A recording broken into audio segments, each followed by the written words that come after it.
So we start. Yeah. A very good morning to everyone who have joined us today for the event. We are delighted to have amongst us our distinguished professors and students from all over the University of Delhi. Unfortunately, due to some urgent work, our principal ma'am could not join us today.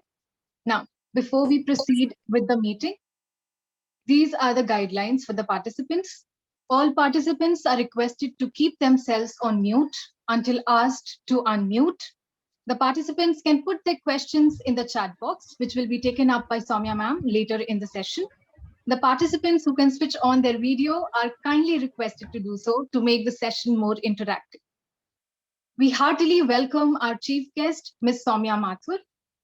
Founder of Dhyana, Ms. Mathur is a trained psychotherapist and yoga instructor. Her soothing voice and calming demeanor draw people towards her. Her meditations are available on various platforms and have accumulated over 5 lakhs minutes of total playtime in the last 8 months. She has also been featured thrice on the staff picks of Insight Timer, which is the world's leading meditation app with a community of 15 million meditators. She is an alumna of Lady Shri Ram College for Women, and her vision is to simplify well being and allow people to create safe space within through conversation, mindfulness, and movement. I would now like to invite Professor Ram Sunil Kumar Lalji, Program Officer, National Service Scheme, to address the students. Yeah, thank you so much. Thank you so much for inviting me. So I myself, Ram Sunil Kumar, on behalf of entire KMC fraternity and on behalf of MSS as well as on behalf of La Politique, all the three are jointly undertaking this program. So in this program, I can see there are so many people, right, from students to the teachers as well as other students from some different areas, different classes, colleges as well. So I simply wish to start the program with a little introduction about a story that dates back to 1 year, precisely 1 year before when lockdown was imposed, and after that there was a very sad incidence of Sushant Singh Rajput being he committed suicide. So it was later known through media that he was suffering from bipolar disorder and ADHD. So by bipolar disorder, it means that he is having mood swings, very high mood that is very happy, and at the same moment he becomes very unhappy. That is bipolar disorder. Likewise, there is ADHD, attention deficit disorder, so in which the person becomes hyperactivity. There is deficit of hyperactivity. So there is inattentiveness, impulsivity, then hyperactivity, person becomes restless. So these were the symptoms. So at that time, I believe that now the focus of the entire community, entire country would be on the psychological aspect of the problems, ailments. So, I mean, we generally neglect that there is something called as stress in our lives. But I believe that Sushant Singh Rajput's case will give some impetus to these events, the growth of psychological studies, psychological aspects. But all of a sudden, that the issue of that Kala Jadoo came in, and the entire process got derailed. I hope you understand what I meant by that. So the entire episode of teaching the entire country about the psychological aspect, psychological well-being of the people, that got derailed. I wish had that issue would be taken in a better way, we all would have got through all these different times, these times of the COVID. In fact, because of the COVID, we are suffering from very severe case. I mean, each one of are having some kind of anxiety, stress. I'm not a psychologist or like that, but still I can find there is difference between psychology, that stress and then anxiety and then depression. depression being the highest level. But still, these events are provoking another important feature that is called as PTSD, post-traumatic stress disorder. This is going to imbibe in us a kind of fear of helplessness. We all might have come across in the last, say, 4 or 5 weeks that we are totally helpless. So that condition brings in us the situation of post-traumatic stress disorder. We all have some kind of stress. But if there is stress and if there is some heightened degree of danger to us, in fact, PTSD, when people define it, they say that this is not precisely actual. This is many a times perceived. Somebody, your friend or your friend's friend, has suffered from this corona or some other ailment, you get scared. But just imagine if you have something like a control, probably you will not feel that much danger. I'll give one example. Supposing if you are your friend is riding a bike, you are on the back seat, he is driving at a speed of 80 km per hour, very high speed. What would you do? You will catch something which you can. You are very much scared. So why it happens so? So that is natural outcome. You are fearful. But suppose, just imagine if the same vehicle has on the brake on the back side, which you can control. So even if your friend drives at 100 km per hour, you won't bother because now you have sense of control. So that sense of control was missing for the past few weeks, or say I can say past few months. Why it was missing? It was missing because, see, corona, I mean, we did not perceive it the way it should have been. Supposing if we somebody, I fell down, I broke my leg or hand, something, then I got plastered, and doctor will give some medication. That is fine. But if I am suffering from some psychological stress, I'll take it as if it is, I don't know, something else. I mean, I won't go to some therapist or some psychologist, considering this is, I mean, they do not consider it as an ailment. So what I wish that we must understand that, like fever, psychological stressors, psychological tensions, they're also one kind of ailment. You go to the doctor for medicine for fever. Likewise, there is a doctor for psychological aspects, and these are your psychiatrist or psychotherapist. So this is what I wanted to insist, that just remember, understand that it is there. We all are stressed. There is no doubt about that. But we must understand there are doctors for us who can help us, who can calm our anxiety. That, yeah, there are different ways that trained psychotherapists or trained coaches. So this is what we have to keep in our mind. Now, for that, we have very good, very trained personnel. She is a psychotherapist. She is Soumya Mathur, and she has established the app. There are so many features available with us, and I have come to know about her that she is really wonderful speaker. So considering all those aspects, considering this anxiety in our minds, we need to have something to relax ourselves, relax our minds. So I believe that there cannot be better than Miss Soumya Mathur. So I would request, and that was the reason to take up this at this incidence when we are already suffered a lot. We have actually PTSD, varying degree of PTSD. So I would request, I on behalf of KMC, NSS, and La Politique, I welcome all of you for this great session ahead. And welcome, Soumya Madam. Thank you. We can start our program. Yeah, thank you, sir, for your words of enlightenment.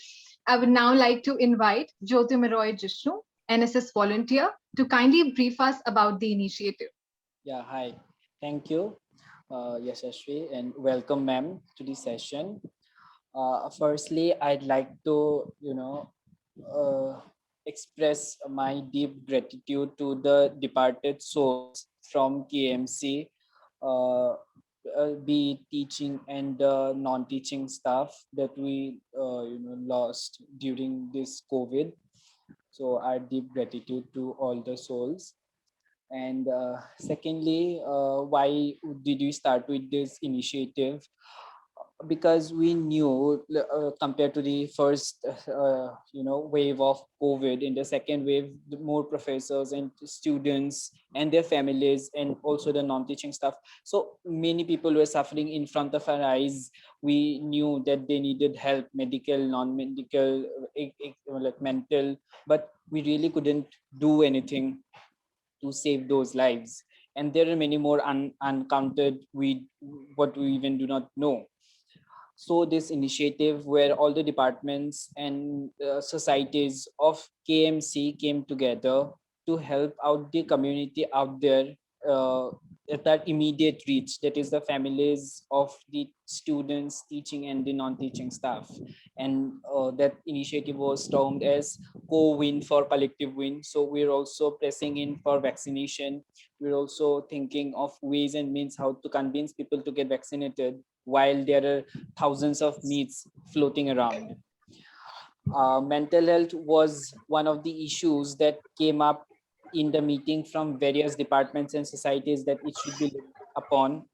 And we're really thankful to La Politica for initiating this whole program, and inviting ma'am and making sure that ma'am is with us and this program really happens today. So that is more or less the whole initiative that KMC students have started. Hopefully we walk miles in this road, and this is one of the first events that is under this co-win for collective win initiative. Thank you, ma'am, and thank you everyone for joining. Thank you. Thank you, Jishnu. Over to you, Soumya ma'am. We start with the session now. Wonderful. Thank you so much, Yashasvi, Jishnu, and Mr. Kumar, for the wonderful introduction and for the very warm welcome. I just want to wish everyone a very good morning. I know it's a Sunday. I know you guys are students. Probably some of you are just kind of waking up, coming to your senses, and being here. I was in your seats not too long ago, so I understand your pain. But it would be really nice to see some of your lovely faces on the screen if possible, because that would help us make the session more interactive. Yashasvi, I would just need your support with something. I will share my screen and let me know if you can see what I'm sharing, okay? Sure, ma'am. Yes, ma'am. Your screen is visible. It's visible. Okay, wonderful. So before we get into the session, how I usually like to lead all my sessions is we begin with a little bit of breathing and a little bit of mindfulness to bring our bodies and our minds in the same place. So what I would invite you to do is, if you are in your bed at the moment and lying down, or if you're doing something else on another tab, maybe just for the next 2 or 3 minutes, allow yourself to just be with this screen and with the community that has gathered here today. So I'd invite you. Thank you, Monk, for switching on your camera. Good to see you. So I'd invite you to just sit up nice and tall wherever you are. So back straight. And then you can close your eyes. We're not going to do anything fancy. We're just doing something that you already know how to do. So let my voice be your guide for the next 2 minutes. And as you sit up and close your eyes, I invite you to bring your awareness to your breathing. So maybe you can feel your breath in your nostrils, the air going in and out. Or maybe you can feel the slight rising and falling of your chest as you breathe in and breathe out.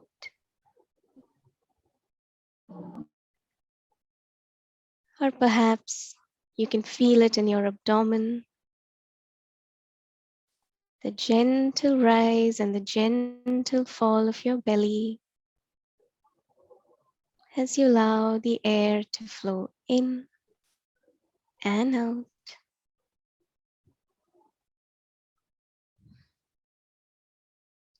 And at this point, I would invite all of us as a community to take a deep breath in through the nose. Open your mouth, sigh it out.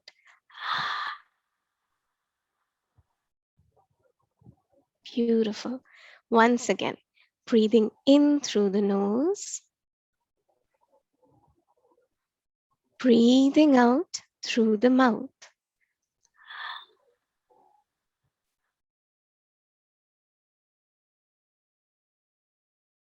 Two more times, just like that, at your own pace. In through the nose, out through the mouth.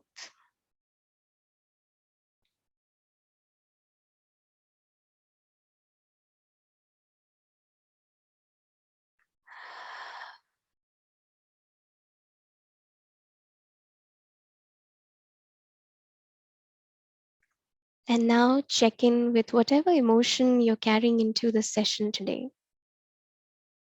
Maybe you are a little bit tired. Maybe you're peaceful. Maybe you feel forced towards being here. Or maybe you're happy. Perhaps some anxiety or fear. Or maybe you don't know the name of the emotion, and that's okay. So whatever comes up for you, acknowledge it, welcoming it into our space, taking one more deep breath in together, and let everything go.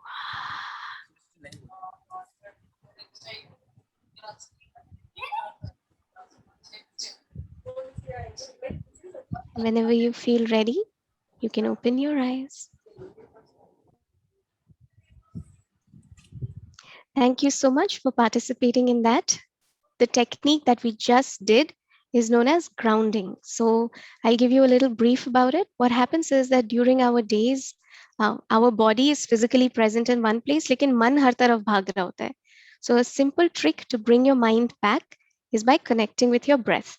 We all know how to breathe, and these days more than ever, we recognize the importance of our breath. So whenever you have some time during the day, 1 minute, 2 minutes, 30 seconds, just breathe because it's absolutely magical. Okay, so now I'll tell you what are we going to be doing today. We are learning the science behind taking care of our minds, and the topic for today is about calming anxiety. So the way the session is structured is, initially I will tell you a little bit about what is anxiety, but I would really like for the session to be interactive. So like Yashasvi told you, the chat box is open for you. You can keep writing whatever you feel you would like to share, and towards the end, I will also take up your questions. If at any point you feel like you need to stretch, you need to get up, you need to walk a little bit, please do that. This is your space. I would have loved to do this in a physical setup, but let's make the most of whatever energy we can share on an online setup. Just a moment. Okay, so how do you make the most out of this session today? Please sit in a place where you feel comfortable. If you have a cushion with you or a couple of cushions with you and you want to place one underneath your hips, you can do that. I usually do that to make sure my spine is straight. If you're sitting on a chair, you can place the cushion behind you as well. It helps you to support your lower back. If you're a fan of sitting on the ground like I am, please sit on the ground or maybe sit on your bed. But I would invite you to sit. Kyunki Sunday hai, neend aa jayegi, to बैठ जाओ, ठीक है? Keep a notebook and a pen handy. If you're someone who likes to keep some notes with you, keep an open mind. You may learn some things that you already know, but you might also get exposed to new ideas, and you may want to keep a note of some things. The more you engage, the more you will get out of this. Okay, the session is for you. This is not a graded session. इस पे कोई exam नहीं होने वाला है तुम्हारा. This will not be checked at the end of the semester, but this will really help you to deal with the uncertainty that is going on around us. And like Mr. Kumar had very beautifully said at the beginning, especially in India, sometimes we tend to consider कि सिर्फ physical health असली है, बुखार आना असली है, खांसी होना असली है, लेकिन mental health कुछ नहीं होता, वहम होती हैं ये सारी चीजें. But that's not true. All of us have physical health and all of us have mental health. And the more we learn about these things, the better equipped we are to deal with whatever is going on with us. Okay. My screen keeps freezing. My apologies about that. I think I'll just keep it like this if you're still able to see. So what am I going to be sharing with you today? We will understand what is anxiety, and that step is very, very important because I'm assuming all of you are on social media platforms. You're on Instagram, you might be on Snapchat, you might be on Facebook, and there's a lot of stuff that gets shared about mental health, but a lot of it is not real and it's not true. So you need to not rely on WebMD and Instagram all the time to learn about your mental health.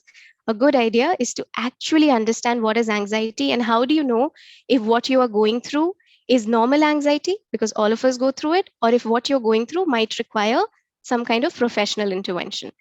Then we will also talk a little bit about how does it impact your nervous system, because like I said, mental health and physical health दोनों असली चीजें होती हैं and दोनों एक दूसरे को impact करती हैं. जैसे think about a time जब तुम्हारी तबीयत खराब थी, you had a viral fever, or you had, let's say, I hope you never had it, but if you had dengue, your physical health directly impacts your mental health, right? You don't feel good when you have a fever. Same thing, when you're going through a mental health issue, you don't feel good in your body. So it's easy to pick out the physical triggers that happen when you may be struggling from anxiety, and we'll discuss that. Then we'll learn some techniques to feel grounded. I will share 5 or 6 techniques, and you can pick 1 or 2 that seem the most feasible for you. And then in the end, we'll move towards questions and answers. So before I start sharing with you what is my understanding of anxiety or how the therapeutic world looks at it, it would be amazing to hear some of your ideas around what you think anxiety is. How do you experience it? What do you understand? So I'll stop the screen share for now, and perhaps whoever is still attentive can write some things in the chat box and let me know. What do you think about anxiety? What is it according to you? Yashika says not being able to express properly.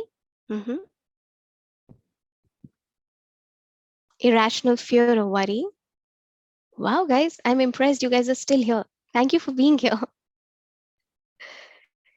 Getting stressed, not being able to focus, insomnia, something might go wrong, state of constant worry, overthinking, fear of being able to do your routine, feeling very scared, restless, worry is showing up a lot in the answers. Not being able to come out of a thought, that's a very insightful one.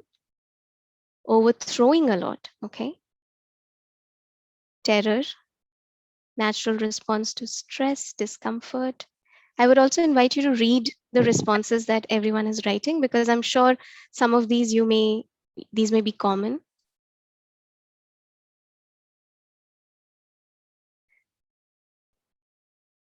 Difficulty breathing, restlessness, moody and restless.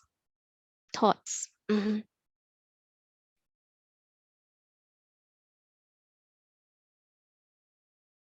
Being vigilant of surroundings. Yeah.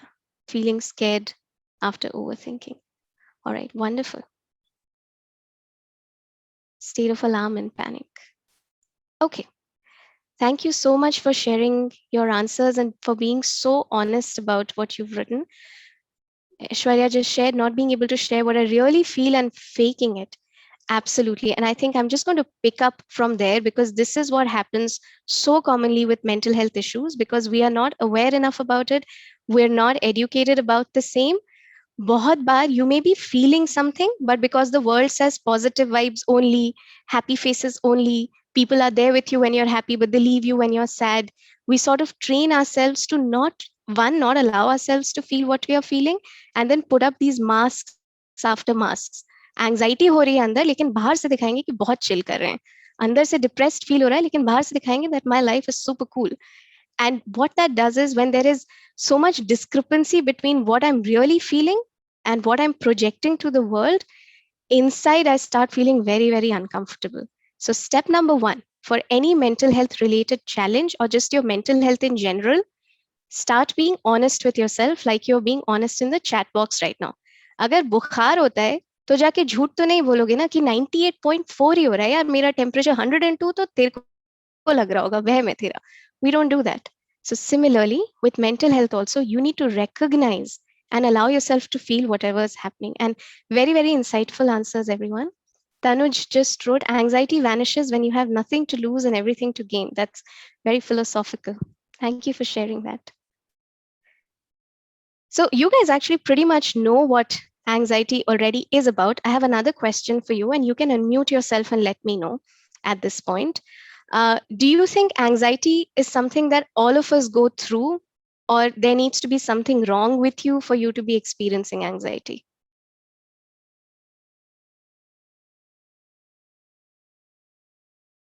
What do you think? Yeah, hello, ma'am. Yes, please So, share.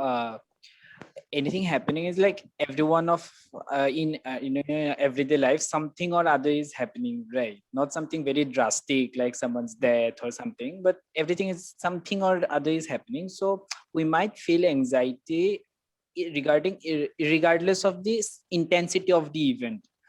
Hmm. For someone losing a pencil, maybe, for a kid, losing a pencil that was newly given by his parent might be a cause of anxiety. For someone's death might not be a cause of anxiety. So Hmm. irrespective of the scale, I guess everyone goes through the anxiety.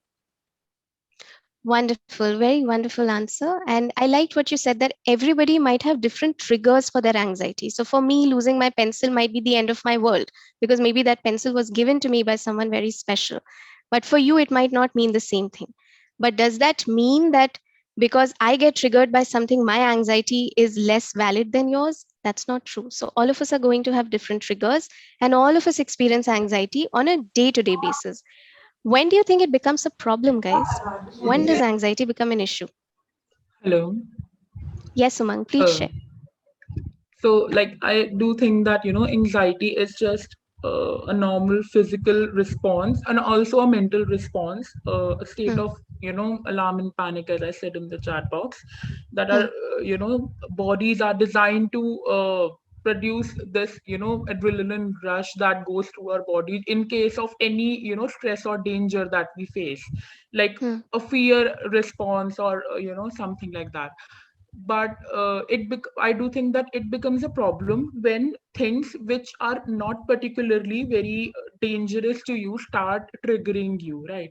For hmm, example, like if I talk about a situation wherein there's, I'm just going for a walk and there's a street dog who starts following me, and at that point of time it's a dangerous situation, so anxiety is going to help me because I'm going to run, and that fear response is going to get me out of that dangerous situation.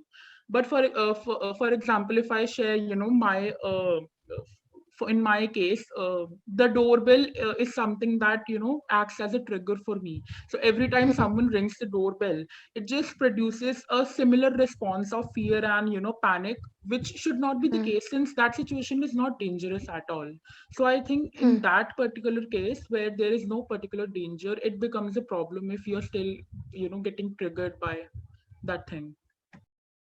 Wonderful, very insightful. So, what Umang is trying to say is that if there is a dangerous situation, which Mr. Kumar had also pointed out initially, your body wants to keep itself safe. All of us want to live, right? All of us want to be alive. And your mind is just trying to help you to keep your body and your mind safe. But if you start perceiving danger when there is none directly at you, and if you stay in that state for prolonged periods of time, your body continues to be in that state of stress. Long durations of fever, not good for the body. Again, I will keep taking you back to physical health. Bukhar kyun aata hai? Because there's an infection. Fever is good for you. It tells you that, okay, I'm trying, your immune system is active. I'm trying to fight the disease, right? But prolonged fever, not good for us. Similar is the case with anxiety. Small bouts of anxiety, if you're experiencing to keep yourself safe, good. Your mind is working, your body is working. Prolonged anxiety without any trigger or with the same trigger is going to put you in a state of a lot of stress.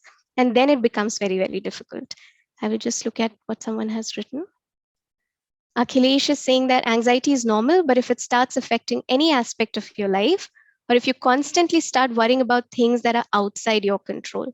I love the answers that you guys are giving because it's just helping me get a structure to the session much better than I had planned, in fact. Things that are out of our control. Right now, what is happening in the world, especially in India, when the first wave came, we were, we were reading the news, we were sort of sort of prepared, not really prepared, but the second wave, none of us saw coming. And the second wave has entered everyone's house, whether it is your community, which is your college community, or whether it is your family, whether it is your friends.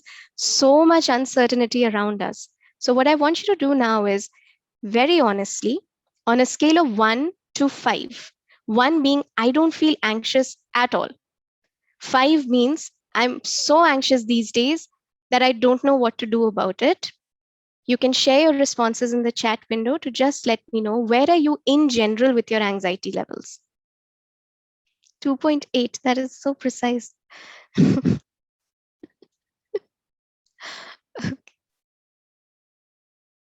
All right.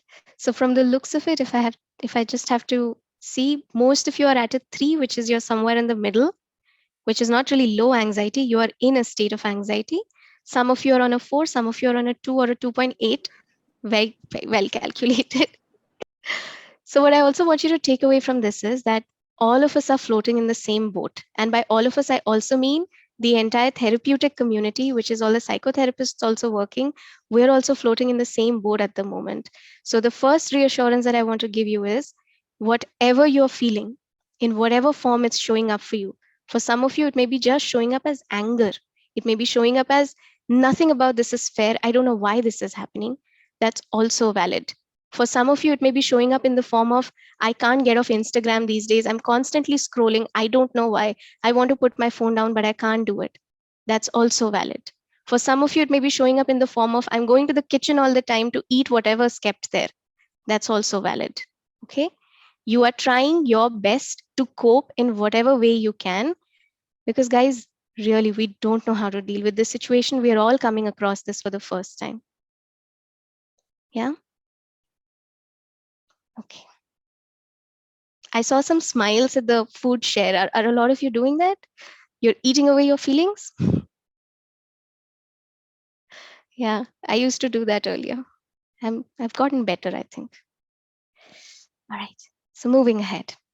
So anxiety, I think some of you had already shared this in the chat box. So anxiety is your body's natural response to stress. So just borrowing from what was shared earlier, अगर road पे चल रहे हो, पीछे कुत्ता भाग रहा है, स्ट्रेस होगा, एंजाइटी होगी, तुम खुद को बचाओगे, दैट्स नॉर्मल. बट अगर पीछे कुत्ता नहीं भी भाग रहा है, फिर भी तुम एंग्शियस रहते हो, then something is a little bit off, right? So usually anxiety is situated in the future. It's not situated in the past. When your worries are situated in the past, it usually shows up in the form of depression, or it shows up in the form of a lot of sadness or regret. But when you're constantly worrying about आगे क्या होगा, और आज की situation में क्या हो रहा है, अगर मुझे कोविड हो गया तो, मेरे मम्मी पापा को हो गया तो, what if I lose someone that I really care about? What if I'm not able to pass out of college? What if I don't get a job? Is this ever going to get over? When will I go out with my friends to chill? Nothing seems to be in my control. All of these fears, apprehensions, questions situated in the future, your mind is trying to comprehend कि ये चल क्या रहा है यार, bro, समझ नहीं आ रहा कि हो क्या रहा है. And even though I'm reading everything about it, it still doesn't make sense. So again, anxiety is normal. Big problem if it's interfering with your day-to-day things. So let's say you're watching something on Netflix, but you're still feeling worried. You're eating something that you really like, you're still feeling worried. You're talking to a friend, but your heart is still beating really fast. This is anxiety now entering in your day-to-day life. If it's happening once in the day and you're able to get over it, it's okay. It's normal. These days, sabko ho raha hai. So what are the different symptoms? What are the different ways in which it shows up in your body? Now, anxiety, the different emotions connected to it, I just shared with you. The different emotions could be fear, worry, lots of apprehension, not really understanding what is going on. It could also be anger for some of you. It could be just a feeling of गुस्सा आ रहा है, helpless feel हो रहा है, पता नहीं क्या करूं. But in your body, how does anxiety show up? Usually it shows up in the form of a rapid heartbeat. दिल धड़कने लगता है बहुत जोर जोर से. Think about a time when you have to go for an exam जिसके लिए पढ़ाई नहीं की है. अगर if you care about your marks, you are going to get a rapid heartbeat. Been there, done that. Sweating, common response. Okay. Chakkar aana, dizziness, common physical response to what is going on. Fatigue, thakaan hoti hai. Matlab, lots of people these days are sleeping a lot. Even if they're not tired, they're sleeping because that's the only way their body knows how to cope with what is going on. It's almost like this is a bad dream, it's going to get over, मैं सो ही जाता हूँ यार, उठूंगा तो maybe this is not there anymore. Again, your body is trying to protect itself. जब हम छोटे थे ना, बच्चे थे, याद करना, 2-3 चीजें करते थे. या तो सो जाते थे, we'll make a fort of blankets, we'll go and sleep, or we will go to mama और पापा and be like बहुत भूख लग रही है, or we will distract ourselves with games. बड़े हो जाते हैं, physically अंदर से बच्चे रहते हैं. So we keep using the same coping skills that we used as a kid. Lots of fear, lots of worry. Even if you know everyone at home is well, I know of clients who wake up at 2 o'clock in the night to just go and check their family members if they're still breathing, even if they're well. That's the kind of fear and worry that's gripping us these days. Tummy ache, very, very common. पेट दर्द होता है, acidity feel होती है, गुड़गुड़ गुड़गुड़ हो रही होती है. यहाँ पे I'll just tell you one big mistake that people make. अगर पेट में कुछ कुछ हो रहा है और बहुत एंग्शियस लग रहा है, कॉफी मत पीना. Common mistake with young students like you, if you're not able to focus and you're already anxious and you have coffee, your anxiety will go from a 5 to a 10, because coffee is going to replicate the symptoms of anxiety. You don't want to do that to yourself. Instead, drink something which is going to soothe your system. So usually if you can get access to coconut water, that is what I recommend for people. It'll immediately help you with whatever's going on inside your body. Okay. Skip coffee, no coffee. Herbal teas are all right for you. And while you're skipping coffee, very anxious, skip alcohol. I hope you're not into drugs. Very anxious, don't do drugs. Don't do drugs anyway. But very anxious तो बिल्कुल ही नहीं करना है. ठीक है? Because उससे help नहीं होगा. Temporarily help होगा. 1-2 घंटे अच्छा लगेगा and then you will go back. Insomnia, very, very common. नींद नहीं आती है. Why? Because your thoughts are constantly racing around. Inability to focus. You may have some of these symptoms. You may have all of these symptoms. You may have 1 or 2 of these symptoms. When does it become a problem? If you have been experiencing the cluster of these symptoms and some more for at least 2 weeks or more, that is 14 days or more, this is what has been going on with you, accompanied with the emotional changes, then clinically, we may diagnose it as anxiety being a disorder for you. Disorder matlab, my life is no longer in order. I need help at this point.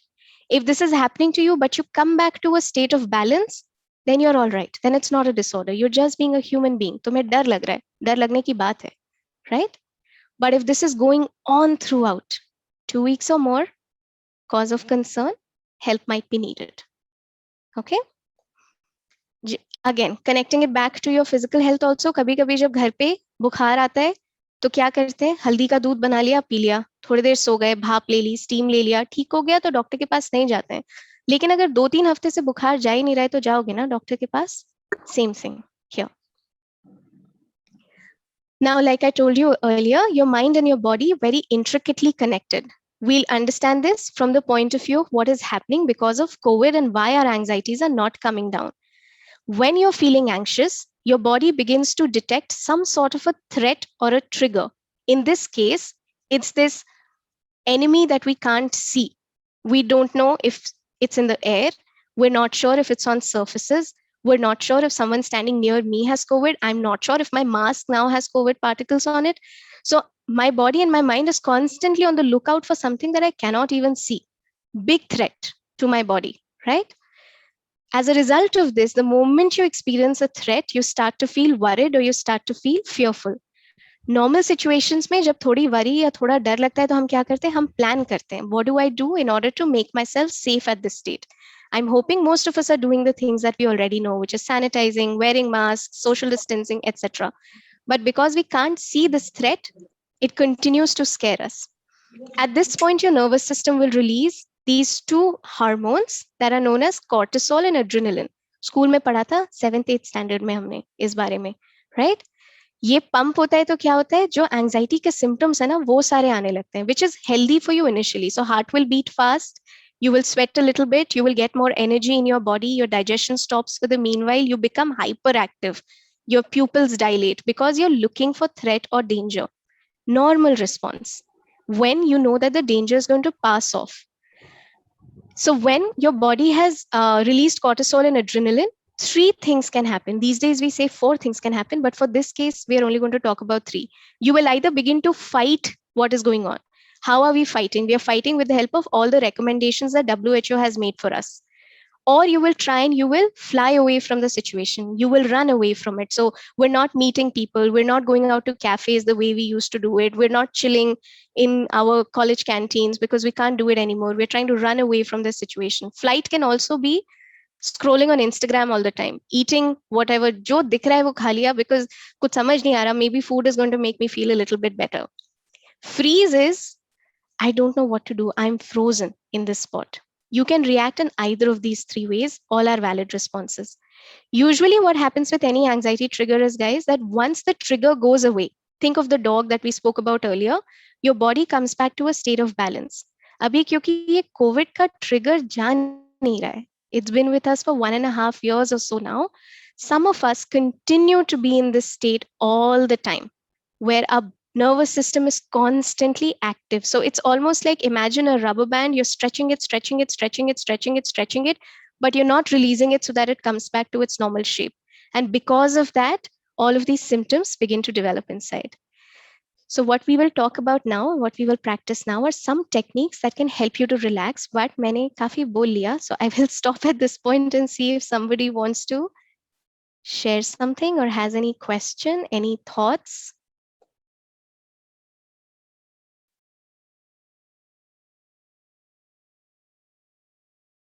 Oh, Animesh, I'll address your question later. Very interesting question.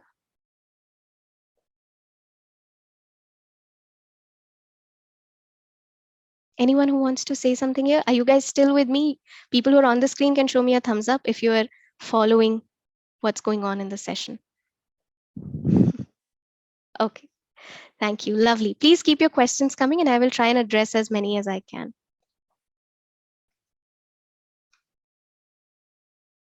Ritika, that can also happen, that you're not in a mood to eat anything. See, your body for different people will respond in different ways. कुछ लोग बहुत खाएंगे, कुछ लोग खाना छोड़ देंगे.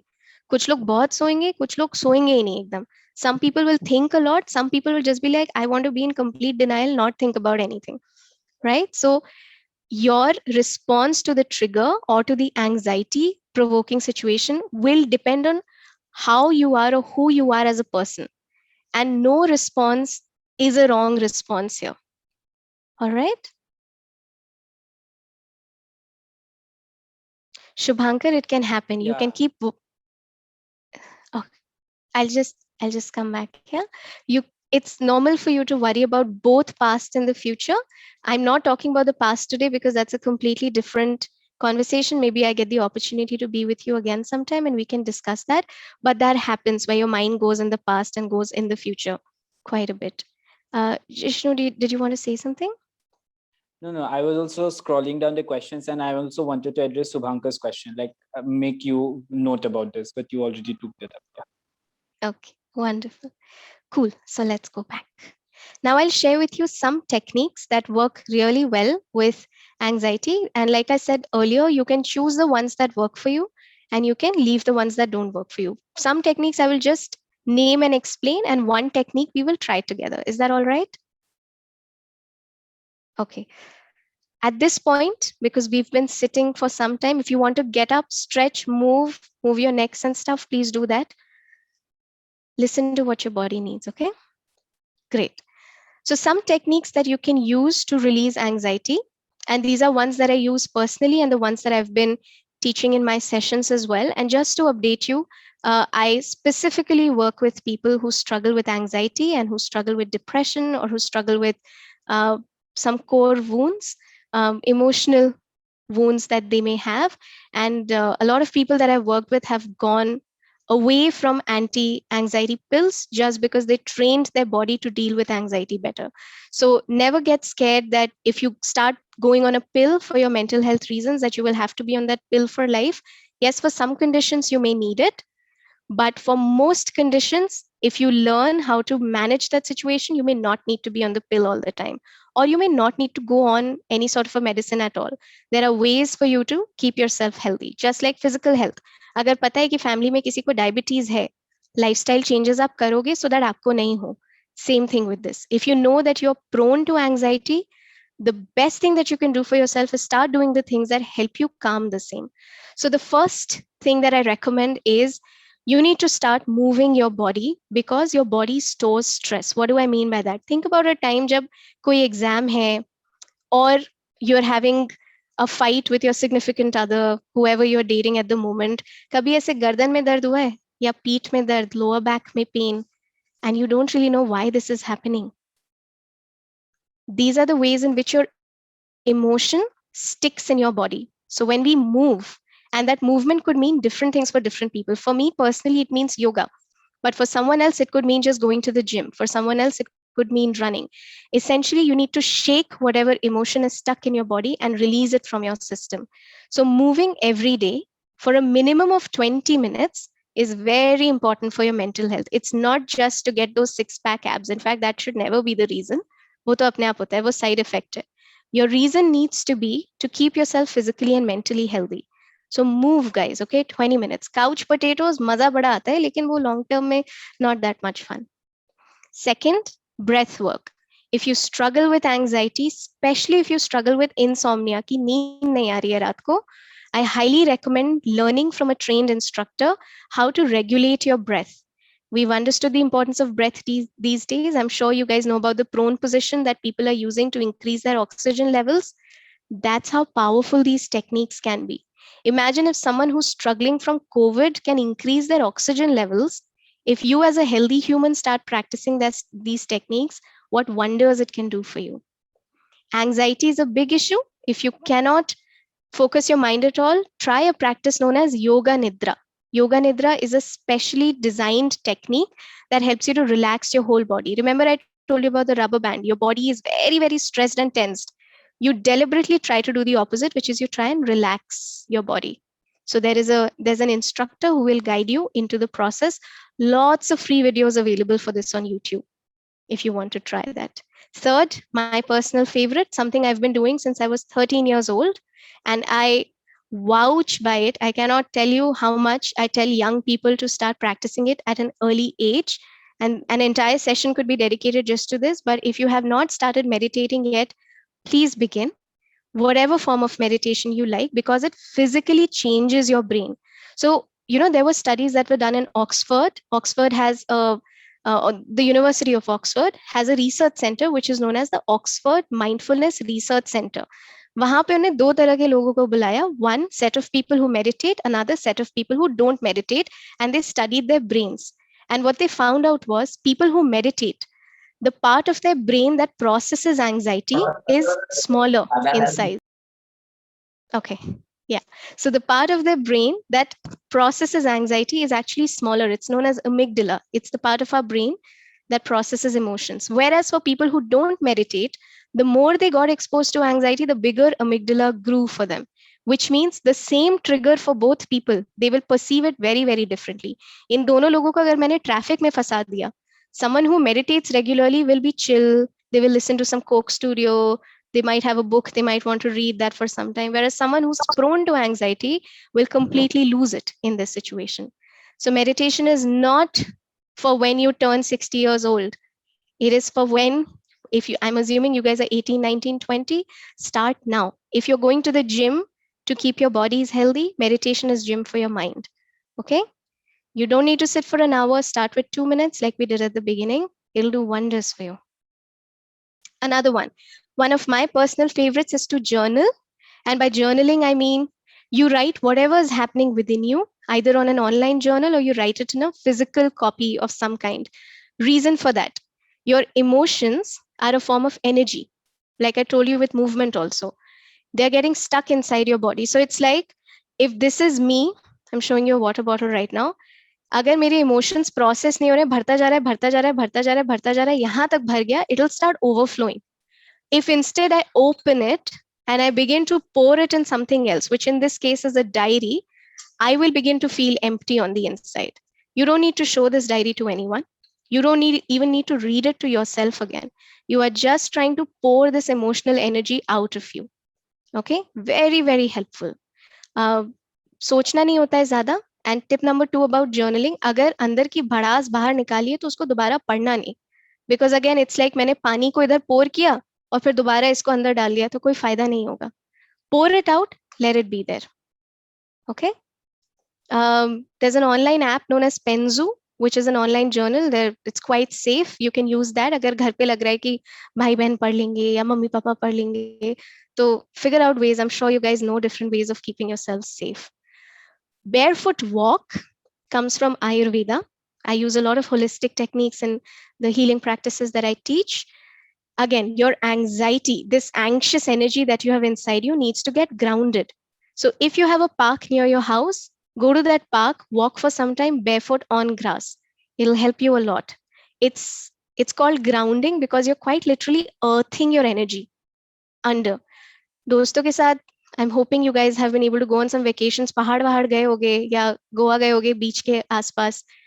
ऐसा नहीं फील होता है वहां पे जाके wow, this is it, like this is life. That's happening not just because you're with your friends or because you're in Goa or you're in Himachal. That's also because nature regulates your nervous system. So you need to spend time in nature. If you can't go to a park, walk barefoot at home. पैर धो लेना बाद में before getting on your bed. Mama maregi varna. But barefoot walk for some time. It'll help. The last, very important, never shy away from it. अगर कुछ भी करके help नहीं हो रहा है, please seek therapy. There are people who are trained in it. They understand this. They see people who struggle with anxiety on a daily basis. They will be able to support you with the same. So a therapist is like a journal. They will always keep your information confidential. The only difference is तुम्हारी diary तुमको पलट के कुछ नहीं बोलेगी. Therapist might be able to give you techniques or help you process whatever is going on with you. There is absolutely zero shame, negative shame, no shame in going to a therapist. Doctor के पास जाओगे तो नहीं शर्माओगे ना, वैसे ही therapist के पास जाने में there should be no shame at all. And I'm sure you guys are very woke, you guys understand these things. But just reminding you, it's okay to seek therapy. It's normal. It's time we normalize these things. Okay? All right. Let's try another technique together, shall we? Simple technique. Cool. So what we are doing now is known as deep belly breathing. Why am I teaching you this? Because when we are anxious, I'm going to exaggerate, okay? When we are anxious, we kind of breathe like, this is called shallow breathing. Naturally hota hai. You are not taking in full breaths inside your body. Deep belly breathing is when you're deliberately breathing in deeply and you're breathing in all the way down to your belly. When you do that to your body sends a message to your mind, I am safe. It's okay for me to relax. It's the way that you breathe when you're in deep sleep. Think of a baby, guys. I hope you've all seen a baby. If not a baby, you might have seen a puppy or a dog. When they breathe, their tummy expands. And when they breathe out, their tummy goes down. Especially chota bacha log, because they're so chill, they're always breathing correctly. When we become adults, a lot of times this is how we breathe. If this is my tummy, if I'm breathing in, नीचे जा रहा है, if I'm breathing out, पेट बाहर आ रहा है. पता नहीं हम कब सीखते हैं, 5-6 साल में सीख लेते हैं. बड़े होते हैं तो और ज्यादा सीखते हैं. Why? Because again, 6-pack abs. I don't want anyone to know that I have a tummy, so I'm going to suck all my gut in. Not healthy for you. Let it chill. Okay? So we're going to learn how to do deep belly breathing now. Very simple. If you know how to breathe, you know how to do this. So what we're going to do is, I will invite you to once again sit up nice and tall. Pair where stretch karna hai to please kar lo at this point. Stretch your necks, stretch your shoulders. Maybe you want to stretch your hands. Take your hands up. Do whatever you need.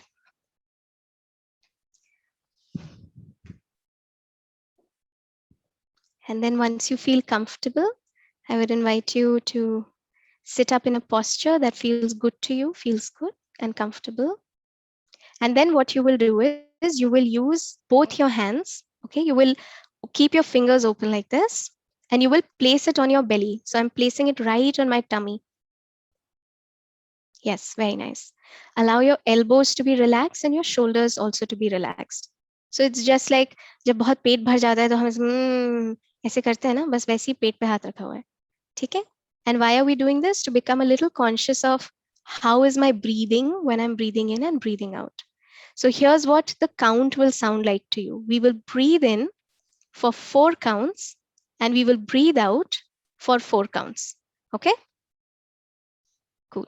So at this point, I will invite you to close your eyes, keep your hands on your tummy, elbows relaxed, shoulders relaxed, back is relaxed, eyes are closed. And first, just let your body come to a place of stillness. And begin to notice what is happening to your tummy as you're breathing in and out. Is it rising? Is it falling? Are you not sure?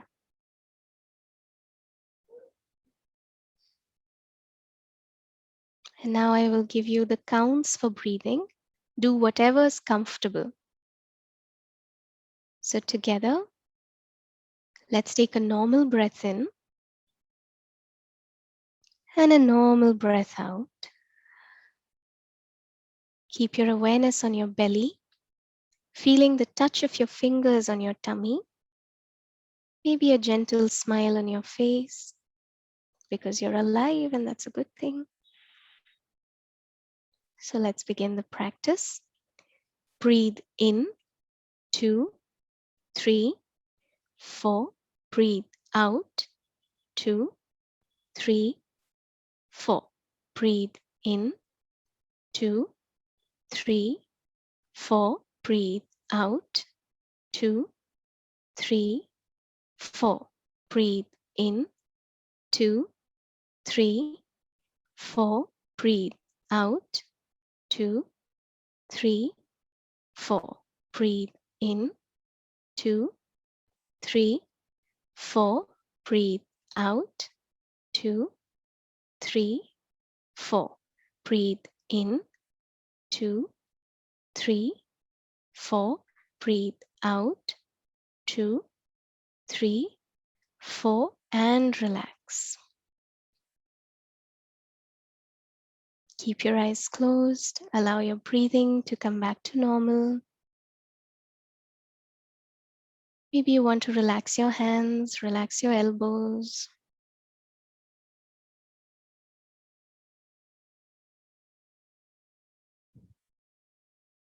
This time we will change the placement of our hands. We will place the right hand on our chest, right at the center of your chest. And place your left hand on top of the right hand and gently press at the center of your chest. It's almost like you're giving yourself a hug. You know, when a loved one hugs you, how warm it feels? The same way. Once again, relax your shoulders, relax your elbows, gentle smiles. And together we take a normal breath in and a normal breath out. And we begin the practice. Breathe in, 2, 3, 4. Breathe out, 2, 3, 4. Breathe in, 2, 3, 4. Breathe out, 2, 3, 4. Breathe in, 2, 3, 4. Breathe out, 2, 3, 4.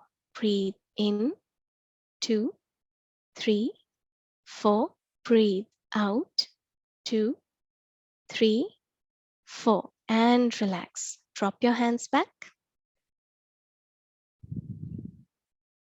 Maybe you want to rub your palms together, generate some heat. And with all the love in your heart, like you're going to now hold someone that you really, really love, lift your hands up to your eyes. And then bring them down to your face, holding your face in your own hands. And then release your hands with a big smile. You can open your eyes. How was that?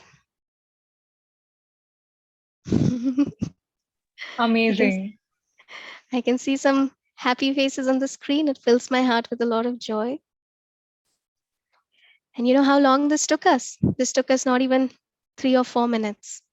That's all it takes for you to take control of what is going on with you. Okay. I do this a lot to myself, especially during these days because I live by myself. I do this a lot where I will just kind of hug myself and I'm feeling unsafe to be like, you're okay. I've got your back. We don't always, need other people to tell us. You can give yourself the same love that you give to your best friends. Okay.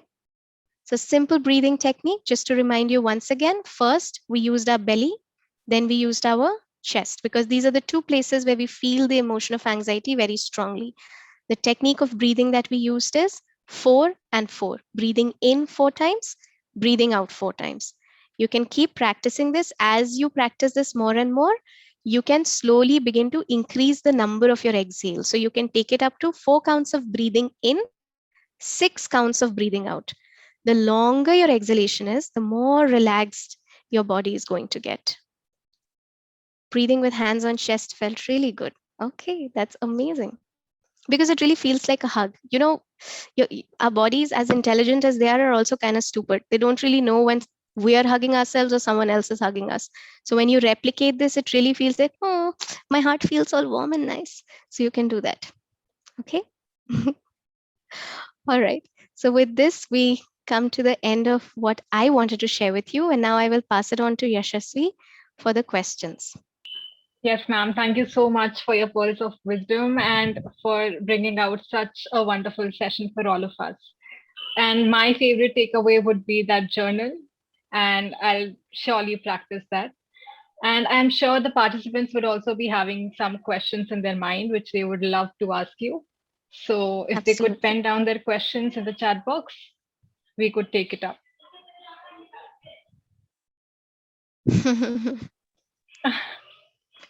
Always nice to tell your friends you miss their hugs. Yes, Umang, me too. Participants can even Yeah. unmute themselves Yeah, and ask the you can question. unmute yourself and ask questions. Yashasvi, हमारे पास कब तक time है? And we have time. We have time, Abhina. So maybe I can Yeah. take 3 or 4 questions easily. Yeah. We have Great, 10 guys. minutes. So the stage is yours. Please feel free to ask what comes to mind, and I will do my best to answer you. If I don't know the answer, I will get back to you. Oh, Jishnu, you have a question? The other participants are requested to kindly mute themselves.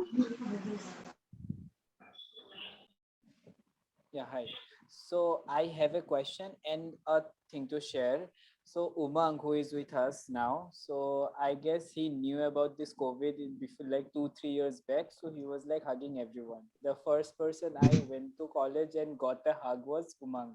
He just came in, walked in. I joined NSS, and we were just discussing something. He just came in, gave me a hug. Like he hugs everyone, literally everyone, and everyone is missing his hugs so much. Umang, we are coming for your hugs. First thing. That's such a I'm sweet share. missing I'm missing those hugs a lot. And, I'm so used to hugging people, and literally, I used to hug everyone I used to meet. And it felt so good. So I'm really missing those hugs right now. And there's, Soumya writing in the chat box. I also share an incident. You're generally catching up with our friends over, video conference or calls, and there are times like you feel like actually being there physically for the other person as well. So just hugging them and holding them in your hands. But that part is missing due to this pandemic, and it feels really something is missing. And I hope that we get to hug each other very soon once again. Fingers crossed. I hope the same. Ma'am, my All right. question was, sorry, Hmm. yes, sorry. Yeah. My No, question you was, can carry on. yeah. So regarding this mental health or anxiety issues, we the student community or the teachers community who is online, we read a lot, we get things acquainted with, we know ways to deal it, but I sometimes think about our domestic helps, like Hmm. the people who come. So they are so much busy in earning their daily livelihood, Hmm. they just tend to forget these things, like they are having body pain, they do not react to it, they're having stress, they do not know how to deal with these things. Hmm. So they never actually express that I'm feeling excited, or I'm feeling anxiety, or I'm having this, I'm depressed. So it's again by many people it is perceived as mental health अमीरों की बीमारी है, गरीबों को नहीं होती, because they are too busy in earning their livelihood. जिनके पास काम नहीं होता उन्हीं को mental health. This is not the case. I know that for sure. But how to get those people on board, and what as a student community we can actually do, or as a human being we can do, like you can take up this question if you will. Absolutely. That's such a wonderful question. And I've actually heard this a lot where people will say mental health अमीरों के चोचले हैं, कुछ नहीं करना है तो depression हो गया है तुमको. But that's not true. So step number one, especially for you guys, because you're associated with the NSS, and I'm assuming there are people from the political science department and other departments who may be very active. It always starts with awareness, guys. It's the same thing as when AIDS became a part of our world, we didn't know enough about it. So there was a lot of miscommunication around the same. And then young people like you, people who were working in the field, came out and started talking to other people about what it really is. जैसे AIDS छूने से नहीं होता है, AIDS मच्छर के काटने से नहीं होता है, ये सब चीजें नहीं पता होती थी ना पहले. Even when we have other physical issues, जैसे बारिश के टाइम पे मलेरिया को लेके awareness campaigns चलते हैं या डेंगू को लेके awareness campaigns चलते हैं. It always starts with spreading information. So like in this session also, you might have noticed I started out with sharing with you what is going on. So with people who may not have access to education the way that you guys do, your responsibility there becomes twofold. One, it starts with you. You have to first understand that this is real. When you come to that place, then you come to the position where you can start making it real for other people as well. So as a part of the NSS community, you guys can and you should definitely take it up, because I have worked with several people from the lower socioeconomic backgrounds where they may not have names for it. They may not know this is anxiety. They may not know this is depression, but they do know what is going on with them. So they may use things like हमें बहुत चिंता हो रही है, या फिर मन बहुत दुखी सा रहता है, कुछ काम करने का मन नहीं करता आजकल. These are the words that they have, right? You need to give them the right vocabulary. You need to give them the right kind of empowerment so they know what is happening. And just adding to this, there are many, many therapists who work on a pro bono basis. There are NGOs who have mental health professionals who work with people who may not be able to afford therapy otherwise. There are campaigns that happen, massive camps that happen where people meet people on, like we are meeting in a huge group. They will meet and they will teach techniques that they can start using at home. So it always starts with awareness. That's what I would say. But you guys are the light of our world. I know that you are the ones who will be taking the message forward. So I love working with younger people because of how much energy you guys have around these things. So great question. I really liked it. And that's a lovely answer to that great question. Thank you, ma'am. So Aditi Jha asks, how can we put a halt to our overthinking? How do we put a halt to our overthinking? Great question, Aditi. I have two answers to this. One is that think of your mind as a muscle, okay? It'll do what you train it to do. So if for a long period of time, your mind is trained to overthink a lot, that's what it's going to do. You have to slowly start learning techniques that can help you to come out of this thinking cloud that you get stuck in. Different ways of doing it. You can work with a therapist. There are techniques that are available online that you can try. Meditation is by far proven to be the most effective technique to help with overthinking. Most of us overthink. Some of us have learned techniques to manage it better. Okay. So there's nothing wrong with you if your mind is running in 1,000 different places at the same time.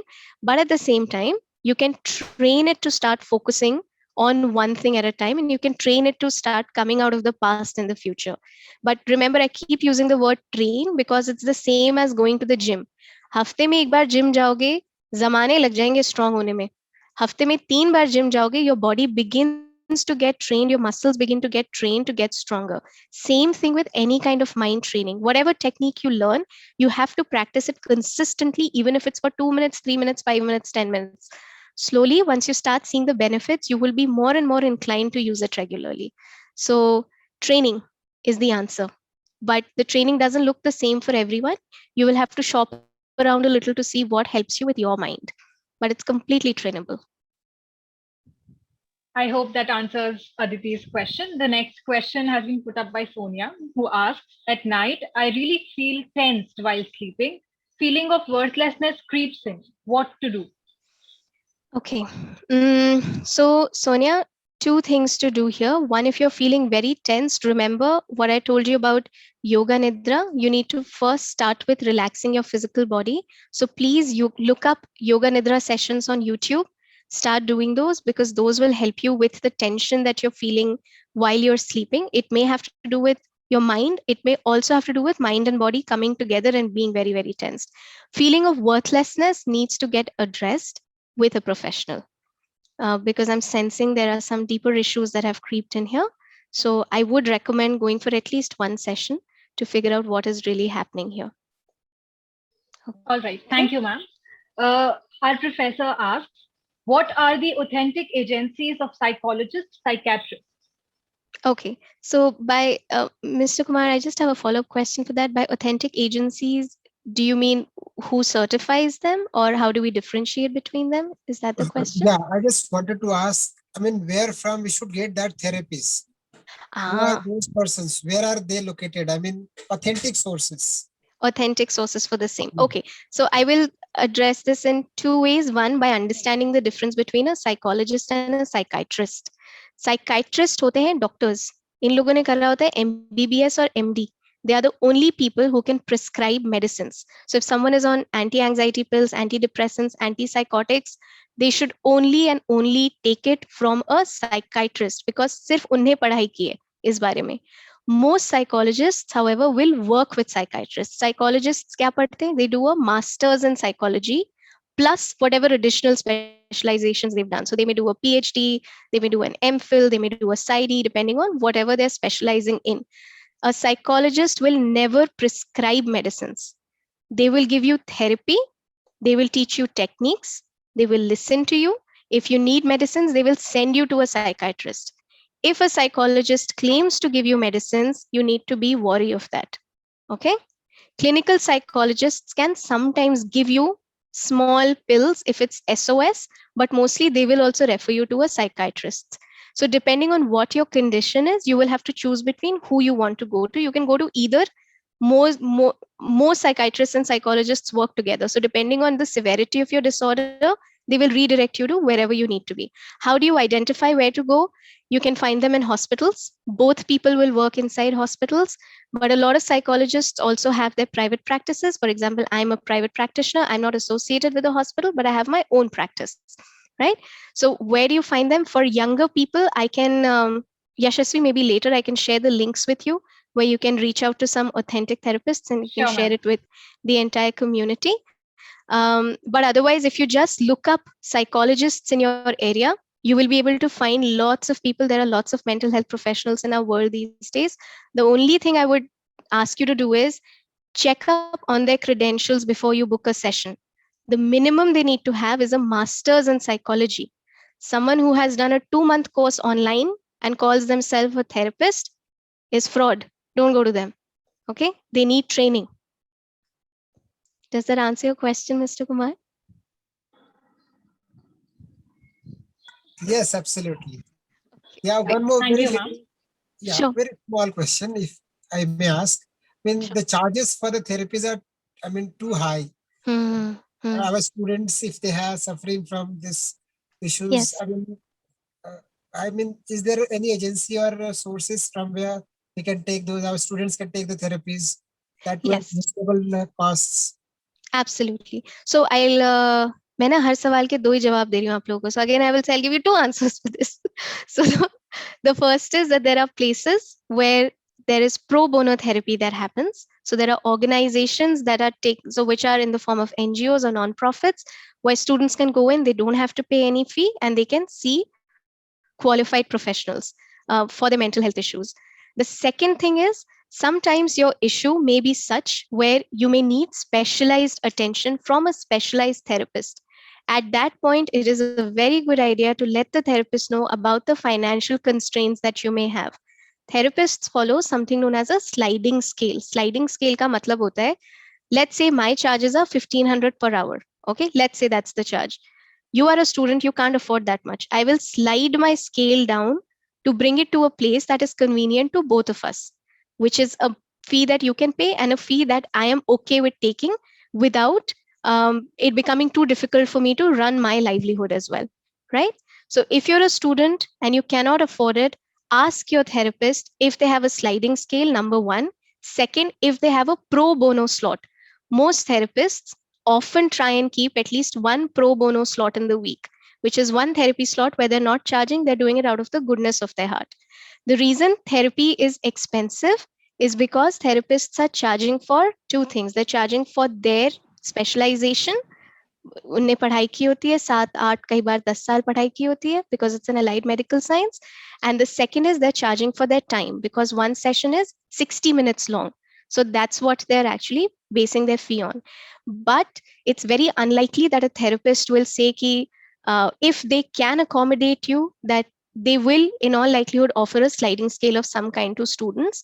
But again, Yashasvi, I will reach out to you with some organizations that are doing this free of charge also for students. Sure, ma'am. Thank you. Ma'am, also adding on Also, to it. before we move to Umang's question, I just want to inform the participants that Anjali will be putting up a feedback and attendance link, which we want all the participants to kindly fill in. Yes, Umang, please carry on. No, it wasn't a question. I was just following up on what sir said and what ma'am replied, that we also have psychologist that for students of our college. So if any student has any mental health concern that they might want to address with a professional, they can reach out to her name is Miss Astha Nagpal. She's affiliated to our college officially, so you can reach out to her, and I can just put the mail ID in the chat box and you can just check that out. That's wonderful. Thank you, Umang, for sharing that.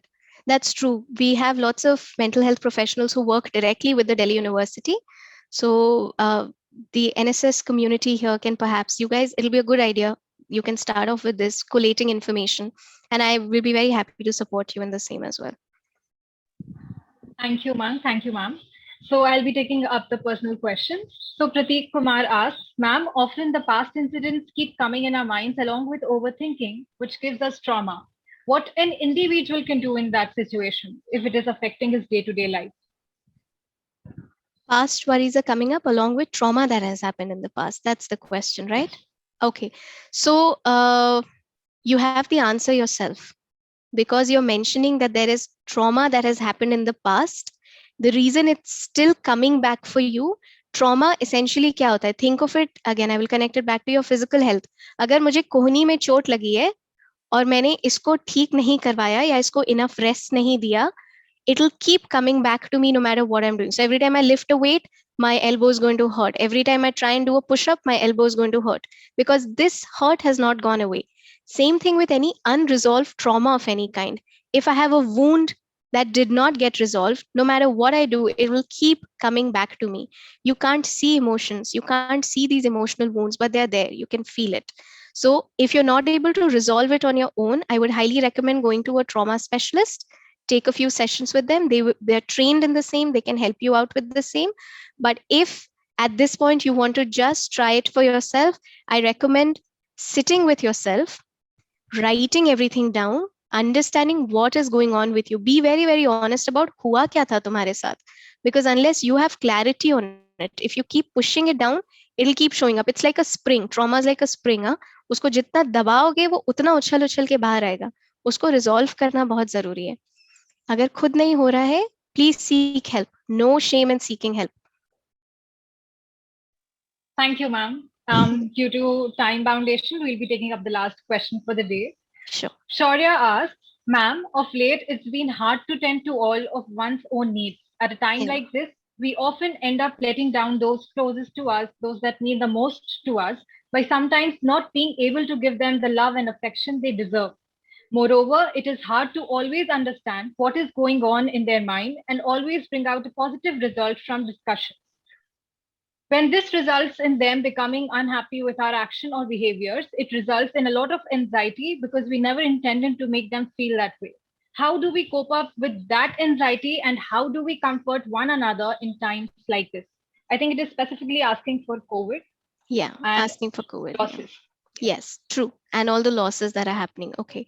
So, Shaurya, to answer your question, your answer is hidden in your question itself, where you wrote, we never intended to make them feel that way, which means your intention was in the right place. But also understand, just like everybody around you is going through so much, you are also going through so much, right? There is only limited energy that you may have with yourself to be present for other people at any given point of time.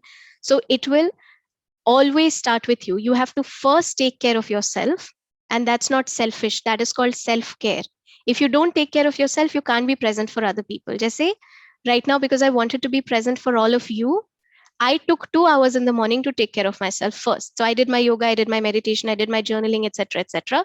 Otherwise, I would have come to you like a ball of crazy yarn, not really knowing what I have to do right now, because there's so many losses, so many grief incidents that are happening, right? But I fill my cup first so that I can be available for you. So, one, it's not selfish to take care of yourself. Your intentions are in the right place. And third, and this is important, listen to this carefully, okay? There is something known as a circle of concern. Circle of concern मतलब दुनिया की वो सारी चीजें, मेरे प्रियजनों की वो सारी चीजें जिनसे मैं अफेक्ट हो रही हूँ या हो रहा हूँ, that I feel very concerned or worried about. The circle of concern can be very big. However, there is a smaller circle inside, which is called your circle of control, which is, this is what I can do, this is what is in my control. Your focus needs to be in what is in your control. सारी चीजें आप address नहीं कर पाओगे, because impossible है address करना सारी चीजें. Try and focus on the things that are in your control. For example, if mama or papa very, very worried, you may really want them to start feeling relaxed. Maybe you're not able to do it at that point because they're so concerned about so many things happening. This comes in your circle of concern. Circle of control could be something like, एक cup chai बना के दे दी, because I know that's going to save mama 5 minutes in her day. That's my circle of control. Or papa is really worried, I fill the Wi-Fi bill, because that's in my circle of control. Don't beat yourself up for not being available for everyone. That's an unrealistic expectation on yourself as a human being. Okay? Take care of you so that you can be available for other people. Doesn't go the other way around. वरना खाली हो जाओगे and you will reach a state of burnout. Thank you so much, ma'am. I hope it answers Shaurya's question. So as this event draws to a close, I would like to invite Yashika Gupta, NSS volunteer, to kindly give the vote of thanks. Yashasvi, can I just take one moment? One Yes, moment. ma'am, surely. I surely. just wanted to share a couple of links with everyone over here. Oh, I don't think this is hyperlinked. Okay, I'm going to take 5 minutes to maybe share it with you. I wanted to share some free resources. So I have an Instagram page where I have posted a lot of information around different mental health issues. You guys can probably, I would love it if you can come and be a part of the community and look at the stuff there. I've also posted lots of free meditations on different platforms. So you can come back and you can check those out as well. So I will probably share that in 5 minutes. The link that I was using was not hyperlinked. Yashasvi, can you give me just one moment? Yes, ma'am, surely. Okay, all right. Sorry, guys. Should have been ready with this. Meanwhile, Umang wants to ask a question. Sure, please go ahead. Yes, ma'am. Umang, please continue. I really wanted to ask that, as you suggested that it's, the students and people who are aware about mental health concerns and everything, Yeah. they are the ones, going to take the message forward. But at the end, we are not professionals. Yes. So where do we draw a line, right? Because there are concerns related to this where we must not cross the boundary. So how do we draw a line in that case? Okay. So, Umang, the first line that needs to be, what you can do as people who are aware is be present for your friends or your family. Validate what they are going through. By validating, I mean, अगर किसी ने बोला कि मेरे साथ ऐसे ऐसे हो रहा है, उसको ये नहीं बोलना है कि यार मन का वहम है या कुछ भी बकवास मत कर यार, तू थोड़ा चिल कर ले, तू थोड़ा फ्रेंड्स देख ले, सब ठीक हो जाएगा. All of that is invalidating. First, validating what someone is going through, someone that you love. At the same time, understanding that there is only so much you can do because you're not trained. So if at any, बहुत बार लोगों को ना इतने से help हो जाती है कि किसी ने उनकी बात सुन ली. So listen without trying to give advice. बहुत मुश्किल होता है. पर try and hold yourself back. Let people empty themselves out to you. But if you think someone is struggling constantly, then as a part of spreading awareness, this also becomes your responsibility, where you tell them that, this is what I can do for you. But beyond this, I think it might be a good idea for you to meet a professional. You can help them find a professional, but don't try and put on a pseudo therapist hat, which a lot of Insta influencers these days are doing. Don't fall trap to those people. Please check their credentials. Okay. Meanwhile, I have also shared your Instagram handle with the participants. Thank you. I think what I'll do is, guys, I'm not able to find the links right now. I will just write the handles that you can find me on. Okay. And I would really love to see you guys there. And on Insight Timer is the app that I was mentioning. You can just type in Soumya Mathur and you will be able to find it. यशस्वी, मैं आपके साथ links बाद में share कर दूंगी, आप भेज देना. We'll be circulating it. Yeah. Great. Thank you so much. Okay. Yeah. So I now invite Yashika Gupta to kindly deliver a vote of thanks on behalf of everyone. Yeah. Thank you, Yashasvi. Am I audible? Yes, you're perfectly audible. Okay. So I am presenting a vote of thanks on behalf of NSS KMC. At the very outset, I would like to offer my deep gratitude to our principal ma'am, Professor Vibha Singh Chauhan, for her kind permission for this initiative. We are obligated to our program officer for his guidance and advice while conducting this whole aim of CoWIN for collection win. I also extend my heartiest greetings to Rupinder ma'am, staff advisor and assistant professor, Department of Political Science, for her guidance and support in this workshop. I am really obliged to the team Lab Politics for this great initiative. We are really indebted to you for your efforts, and we surely acknowledge that.